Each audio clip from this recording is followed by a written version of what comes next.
আসসালামু আলাইকুম। তো এই যে দেখেন দলে দলে ব্রিজ আসছে, এটা হচ্ছে যে কোনো এলাকার একটা লোক, তো দলে দলে আসছে। তো এভাবেই মানুষ কিন্তু গাবখান ব্রিজ ঘুরতে আসে। তো এটা নাম করা 4 নম্বর উঁচু ব্রিজ। তো আজকে চলে আসলাম সেই গাবখান ব্রিজে ঘুরতে।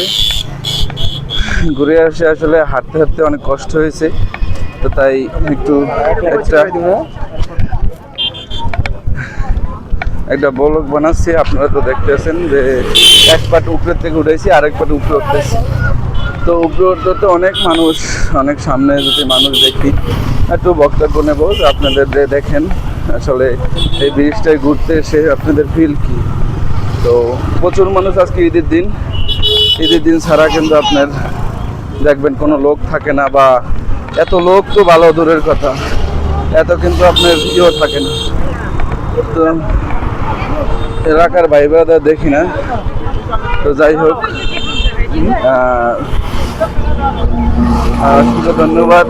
তো যাই হোক, ভিডিও দেখতে থাকেন। আমি কিন্তু নদীর কাছে কাছে চলে আসছি। তো নদীর কাছে কাছে চলে আসার কারণ, নদীর কাছাকাছি চলে আসছি ভিডিওটা করতে করতে।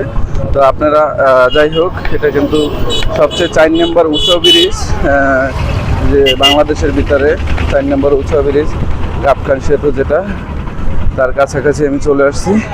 সাইড দিয়ে নদী দেখা যায় এই যে। তো যাই হোক, আমি চলে আসছি, আপনাদের একজনের বক্তব্য নিচ্ছি, আর একজনের বক্তব্য ইনশাল্লাহ নেব। তো নিতে নিতে হয়তো অনেকটা লেট হয়ে যাব, 3 নম্বর বা 4 নম্বর পোস্টে আপনি পাবেন। তো আমি কিন্তু আসলে ঈদের আমেজ বোঝা যায়, ঈদের নাম আছে, বোঝা যাবে যে ঈদের ঘুরতে আসে। ঘুরতে যাওয়ার যে ফিল আসলে অনেক, আসলে ঘুরতে না আসলে কেউ বুঝবো না আসলে। এইটা কিন্তু আমাদের এলাকার এক ভাই বেড়াদার, ঠিক আছে। আমি এখানে এসে ঘুরতে, তো ভিডিও করতেছি, আসছে গাবখান ব্রিজে ঘুরতে।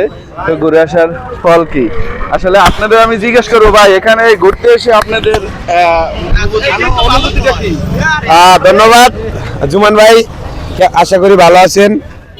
পবিত্র মাহে রমজান শেষে আজকে ঈদের দিন। ঈদের দিনে আমরা সবাই একত্র হয়েছি।